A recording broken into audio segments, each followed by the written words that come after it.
En mi más, digamos, humilde opinión, la reacción bioquímica más importante, especialmente para nosotros, es la respiración celular. Ok, vamos a anotar esto. Es la respiración celular. Y la razón por la cual, digamos, me siento muy seguro de esto es porque es, digamos, la forma en la que obtenemos energía a partir de lo que comemos, digamos, de nuestro combustible, ¿verdad? O si queremos ser un poco más específicos, obtenemos la energía de la glucosa. Y al final del día, digamos, la mayor parte de lo que comemos, o al menos todos los carbohidratos, ¿verdad? Terminan como glucosa. Y en videos futuros voy a hablar de cómo obtenemos esta energía, por ejemplo, también de grasas o de proteínas. Pero la respiración celular, digamos, nos permite, digamos, ir de la glucosa, y a partir de la glucosa obtener energía. Muy bien, obtenemos energía a partir de la glucosa y por supuesto también tenemos otros subproductos, ¿verdad? Y para ser un poquito más específicos, ¿verdad? Déjenme escribir la reacción química. Aquí tendremos la reacción química. Por ejemplo, vamos a partir de la fórmula química de la glucosa, que es C6, ¿verdad? Es decir, tenemos 6 átomos de carbono, H12, que son 12 átomos de hidrógeno, y 6 átomos de oxígeno. Entonces tenemos C6H12O6. Esto de aquí es justamente la glucosa. Esto es la glucosa. Y además hay que agregar, digamos, 6 moles, ¿verdad? Si tenemos aquí un mol de glucosa, hay que agregar 6 moles de oxígeno gaseoso. Y digamos, una simplificación muy grande que hacemos a todo el proceso de la respiración celular. De hecho, vamos a observar en los próximos videos que uno puede complicarse en estos procesos, en este mecanismo tan complicado. Se puede uno complicar tanto como sea posible, ¿verdad? Y digamos, al menos a grandes rasgos, ¿verdad? Digamos, podemos simplificar este proceso simplemente como si tuviéramos un mol de glucosa, 6 moles de oxígeno gaseoso, ¿verdad? Y obtenemos a través de la respiración celular, de este proceso de la respiración celular, y lo voy a escribir aquí. Aquí vamos a, digamos, a basarnos en la respiración celular, es un mecanismo, y a partir de este mecanismo obtenemos lo siguiente. Obtenemos 6 moles de dióxido de carbono y obtenemos 6 moles de agua, ¿verdad? Pero no solo eso. Digamos, esta es una parte importante, pero yo creo que la parte más importante aquí es que producimos energía. Entonces vamos a tener energía producida. Y de hecho, esta es la energía que puede ser utilizada para, digamos, hacer cierto tipo de trabajos, como calentar nuestros cuerpos o, digamos, generar impulsos eléctricos en nuestro cerebro. Así, digamos, nos brinda energía, el mecanismo de la respiración celular nos brinda energía, especialmente para todas las necesidades de un cuerpo humano. Y por supuesto esto no es únicamente para humanos, ¿verdad? También puede ser para otro tipo de organismos. Muy bien. Y cuando decimos energía, ¿verdad? Cuando estamos hablando de la energía, tú podrías decir, oye, en otro video que no simplemente dijiste que el ATP es la, digamos, la moneda energética de la célula, y entonces nosotros decíamos que el ATP es la moneda energética de los sistemas biológicos, ¿verdad? Y y entonces tú podrías decir, oye, parece ser entonces que más bien la glucosa es nuestra moneda, digamos, energética, ¿verdad? Y hasta cierto punto las dos respuestas serían correctas. Pero para ver un poquito de cómo es que en realidad, digamos, las dos respuestas pueden ser correctas, digamos, el proceso de la respiración celular sí produce energía directamente, pero esta energía que estamos produciendo en esta reacción química, se utiliza para producir dos cosas. Por un lado vamos a producir calor y por otro lado vamos a producir 38 ATPs. 38 ATPs, o al menos eso es lo que, digamos, varios libros de texto dicen, ¿verdad? Los libros de texto dicen que se producen 38 ATPs. y, digamos, pueden ser utilizados por las células para, digamos, contraer músculos o generar impulsos nerviosos o hacer lo que sea necesario, digamos, crecer, dividirse o cualquier otra necesidad de la célula.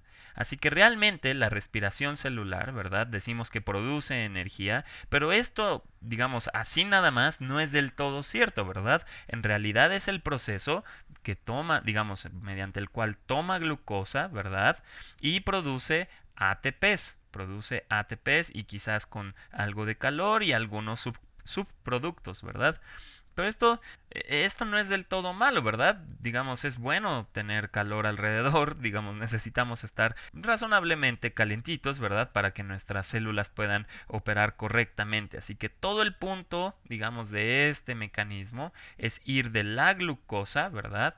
Ir de la glucosa, obtener nuestros ATPs, que según los libros de texto son 38 ATPs. ¿Ok? Entonces, esta energía podríamos también pensarla como nuestros 38 ATPs, ¿verdad?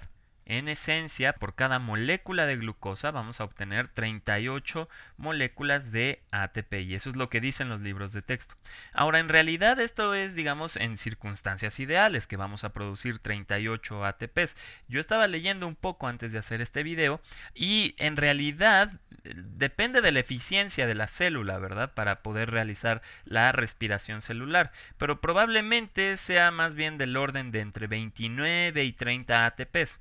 Hay una gran variación aquí, pero bueno, digamos, digamos, los científicos todavía están estudiando esta idea. Pero en esencia, todo esto de la respiración celular se trata de convertir una molécula de glucosa y obtener 38 ATPs, ¿verdad? Ahora, en los próximos videos vamos a ir, digamos, separando todas estas ideas, todo este mecanismo en sus partes que lo constituyen, ¿verdad? Y voy a presentarte todas estas partes de este mecanismo, ¿verdad? Para que te des una mejor idea de cómo funciona toda la respiración celular. Pero vamos a ir mencionando algunas de estas partes. La primera de ellas es la glucólisis. Muy bien, voy a anotarlo aquí. La primera parte es la glucólisis.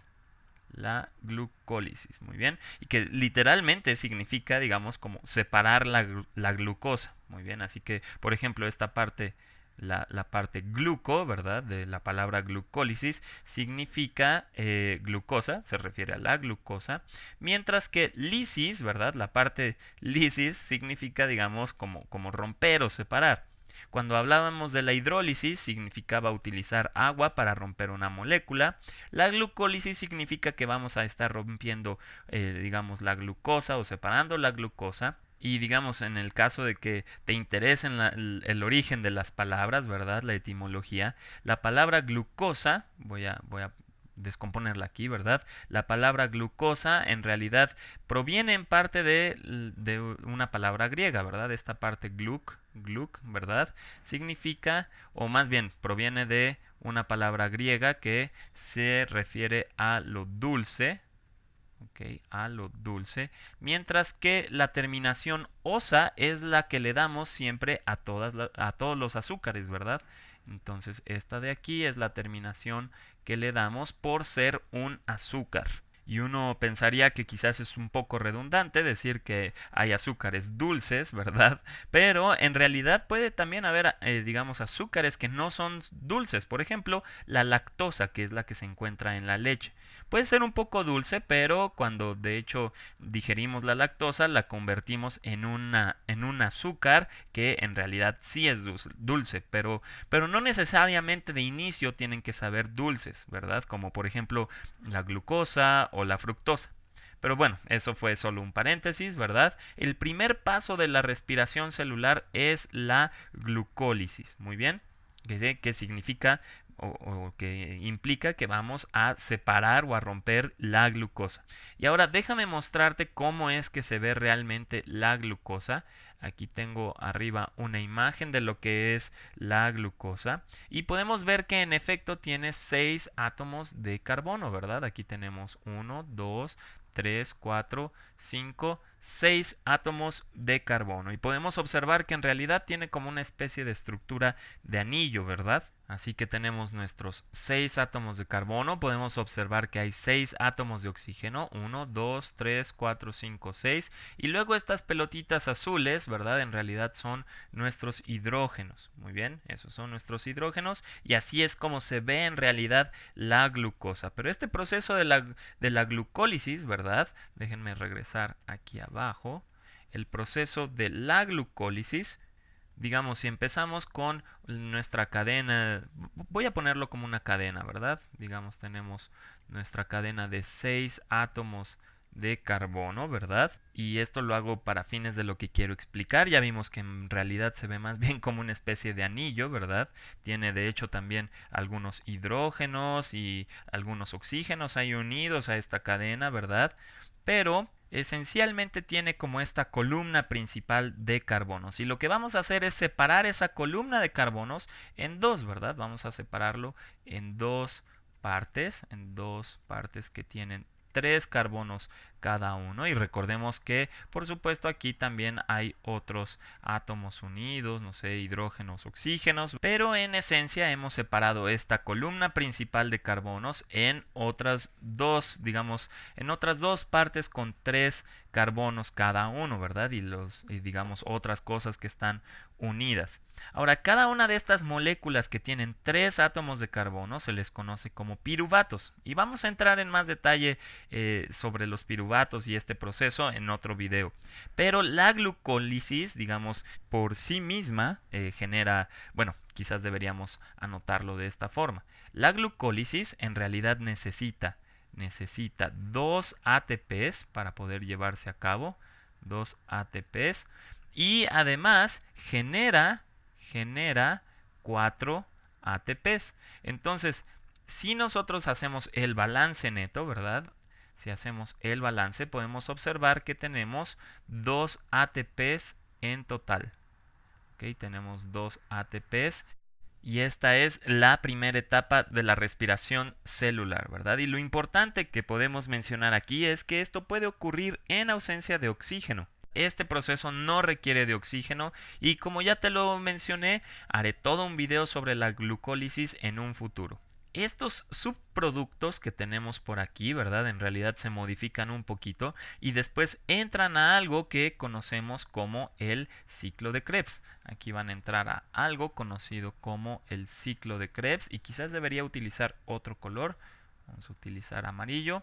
Estos subproductos entran al ciclo de Krebs, que es otro mecanismo, ¿verdad? Y este mecanismo por sí mismo podríamos pensar que produce 2 ATPs. Muy bien, produce 2 ATPs por su cuenta. Y esto es, digamos, algo interesante, ¿verdad? Porque también hay otro proceso que podríamos decir que ocurre después del ciclo de Krebs, aunque sabemos que en la célula todo está rebotando y todo está, digamos, difundiéndose en la célula, ¿verdad? Pero bueno, se considera que esto ocurre después de la glucólisis y del ciclo de Krebs.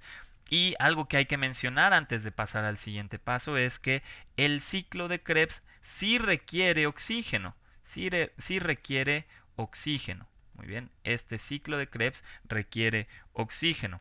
Y solo para ser claros, en realidad la glucólisis, este primer proceso, digamos, no requiere oxígeno, no se necesita el oxígeno. Y de hecho vamos a anotarlo. La glucólisis no necesita oxígeno, mientras que el ciclo de Krebs sí requiere del oxígeno, ¿verdad? O podríamos pensar que la glucólisis, por no necesitar oxígeno, es un proceso anaerobio y quizás deberíamos ser más ordenados en esta parte. Vamos a anotarlo de esta forma. Nosotros tenemos la glucólisis, aquí tenemos la glucólisis, ¿verdad? Este es un proceso que es anaerobio, es decir, no requiere de oxígeno para poder llevarse a cabo, ¿verdad? Y quizás estés familiarizado con la idea del ejercicio anaeróbico, ¿verdad? ¿Qué significa aerobio, verdad? ¿Qué significa esta parte? La idea, por ejemplo, del ejercicio aeróbico es que necesitas respirar muy fuerte, ¿verdad? Porque necesitas mucho oxígeno para hacer ejercicio aeróbico. Así que cuando estamos hablando de un proceso anaerobio, ¿verdad? Significa que no necesitamos oxígeno. Aeróbico significa que necesita oxígeno, anaeróbico significa lo contrario, que no requiere del oxígeno. Así que la glucólisis es un proceso anaerobio y también parte importante es que produce 2 ATPs en total, ¿verdad? En total. Muy bien, tenemos una producción de 2 ATPs en total. Y luego, si nos vamos, por ejemplo, al ciclo de Krebs, el ciclo de Krebs sería como nuestro siguiente paso, ¿verdad? El ciclo de Krebs, ciclo de Krebs, voy a escribirlo mejor, el ciclo de Krebs, ahí lo tenemos. Este sí es un proceso aerobio, este es aerobio. Y también tenemos una producción de 2 ATPs. Muy bien, tenemos una producción de 2 ATPs. Por supuesto, entre la glucólisis y el ciclo de Krebs hay un, digamos, breve preámbulo aquí, pero vamos a entrar en detalle, digamos, de este punto en el futuro. Lo importante aquí es que el ciclo de Krebs es aerobio y tiene 2 ATPs. Y luego del ciclo de Krebs hay una parte que francamente cuando yo lo aprendí por vez primera, ¿verdad? En realidad esto me confundió muchísimo, pero bueno, pues solo vamos a ponerlo en el orden en el que tradicionalmente está escrito, ¿verdad? Después del ciclo de Krebs tenemos algo que se le conoce como digamos, la cadena de transporte de electrones. Es la cadena de transporte de electrones. De electrones. Muy bien.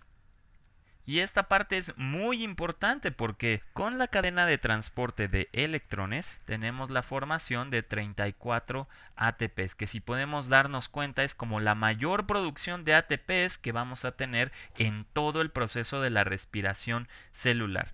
Y esto es importante porque también es un proceso aerobio. Muy bien, requiere también de oxígeno para llevarse a cabo. Así que como podemos ver, si no tuviéramos oxígeno, si las células no estuvieran obteniendo suficiente oxígeno, podríamos producir un poquito de energía, ¿verdad? Aquí podríamos producir un poquito de energía por estos 2 ATPs de la glucólisis, ¿verdad? Pero una vez que ya tenemos suficiente oxígeno, ¿verdad? Podríamos empezar a producir más ATPs, ¿verdad? Y se debe al ciclo de Krebs y a la cadena de transporte de electrones. Muy bien. Ahora, cuando nos empezamos a quedar sin oxígeno, ¿verdad? Entonces todo este procedimiento no puede llevarse a cabo de forma adecuada y lo que ocurre es que algunos de estos subproductos de la glucólisis, ¿verdad? En vez de entrar al ciclo de Krebs, entran a un proceso paralelo llamado fermentación. Así que lo voy a escribir por acá. Entran a un proceso llamado fermentación. Fermentación. Muy bien. Para algunos organismos, este proceso de fermentación toma algunos de los subproductos de la glucólisis y literalmente producen, por ejemplo, alcohol, ¿verdad? De hecho, parte del alcohol que la gente consume viene de ahí y se le conoce a esto como la fermentación alcohólica. Para nosotros, digamos como seres humanos, nosotros no producimos alcohol, sino por ejemplo nuestros músculos no producen el alcohol. En realidad lo que producen es el ácido láctico. Aquí voy a ponerlo. Nosotros como seres humanos producimos ácido láctico. Muy bien, y esto por supuesto es porque somos humanos. ¿Ok? En otros organismos puede haber otro tipo de producciones, ¿verdad? Por ejemplo, esto quizás sea válido para también otro tipo de mamíferos. Pero, por ejemplo, también tenemos la levadura, ¿verdad? La levadura es lo que se utiliza para producir cierto tipo, por ejemplo, de pan. Y lo que ocurre es que hay una fermentación alcohólica, es decir, la levadura produce alcohol. Fermentación alcohólica. Muy bien. Pero bueno, todo este proceso de la fermentación es justamente cuando no disponemos del oxígeno necesario, ¿verdad? Y de hecho es el ácido láctico el que, por ejemplo, cuando hacemos mucho ejercicio, ¿verdad? Y no obtenemos suficiente oxígeno, entonces nuestros músculos empiezan a doler y eso es porque se empieza a formar el ácido láctico. Pero bueno, toda esta es una cuestión paralela, ¿verdad? Si digamos tuviéramos suficiente oxígeno, entonces podemos movernos al ciclo de Krebs, que es un proceso aerobio, ¿verdad? Obtenemos nuestros 2 ATPs y luego pasamos a la cadena de transporte de electrones y producimos nuestros 34 ATPs. Muy bien, que en realidad es la mayor producción de ATPs que va a ocurrir en la respiración celular. Ahora, vamos a, digamos, mencionar esto como de forma paralela, pero mientras estos dos procesos se llevan a cabo, la glucólisis y el ciclo de Krebs, ¿verdad? También se van a producir otro tipo de moléculas. Y en estas dos en estas dos reacciones, digamos, la glucólisis y el ciclo de Krebs, ¿verdad? En estos dos justamente vamos a estar tomando constantemente una molécula que se llama NAD, simplemente lo voy a llamar como NAD, ¿verdad? En realidad es NAD más. Y vamos a añadir hidrógenos para formar lo que conocemos como NADH. Muy bien. Y lo que realmente ocurre es, digamos, por cada molécula de glucosa, 10 NAD, ¿verdad? 10 de estos NAD se convierten en NADHs. Muy bien, así que en realidad estos son en gran parte los que impulsan la cadena de transporte de electrones. Y vamos a hablar más a detalle de cómo es que esto ocurre y cómo es que de ahí se obtiene energía y cómo es que esta es una reacción de oxidación. Vamos a hablar de qué es lo que se está oxidando, qué es lo que se está reduciendo, pero sí quería mencionarlo. Estos dos procesos, ¿verdad? No solo están produciendo sus 2 ATPs en cada una de estas etapas, ¿verdad? Sino que también están produciendo, ¿verdad? De forma combinada 10 NADHs, ¿verdad? Y digamos que además cada uno de ellos produce ATPs, digamos 3 ATPs en una situación ideal. Ahora bien, por otro lado, también están haciendo algo similar a otra molécula, ¿verdad? Que es FAD, FAD, muy bien, FAD, que de hecho es bastante similar, ¿verdad? Y lo que ocurre aquí es que está produciéndose FADH2, muy bien. Es digamos, de un proceso bastante similar, ¿verdad? Ahora, yo sé que todo esto es bastante complicado, pero vamos a hacer videos de esto en el futuro. Lo importante, digamos, aquí es recordar que la respiración celular consiste principalmente en tomar glucosa, ¿verdad? Y digamos la energía que está en la glucosa y reempaquetarla en forma de lo que sabemos que dicen los libros de texto, que son 38 ATPs. Muy bien. Así que si estás haciendo un examen es un muy buen número para escribirlo, ¿verdad? En el examen. Y en realidad tiende a ser un número mucho más pequeño, ¿verdad? Como del orden de 30 ATPs, ¿verdad? Y por supuesto también va a producir calor. De hecho, gran parte de estas reacciones van a producir calor, pero los 38 ATPs que estamos generando en realidad se generan a lo largo de 3 etapas, ¿verdad? Que hemos puesto aquí abajo. La primera de ellas es la glucólisis, en donde estamos partiendo a la glucosa en dos, ¿verdad? Y generamos ATPs. Pero digamos, también parte importante de esto es que estamos generando algunos NADHs, ¿verdad? Que serán utilizados después en la cadena de transporte de electrones, ¿verdad? Luego estos subproductos, digamos, se van a separar más y esto será en el ciclo de Krebs, ¿verdad? Que también va a producir 2 ATPs, ¿verdad? Y también va a producir varios NADHs, ¿verdad? Y todos esos NADHs van a ser utilizados en la cadena de transporte de electrones, ¿verdad? Para producir la mayor parte de nuestra moneda energética, que son 34 ATPs.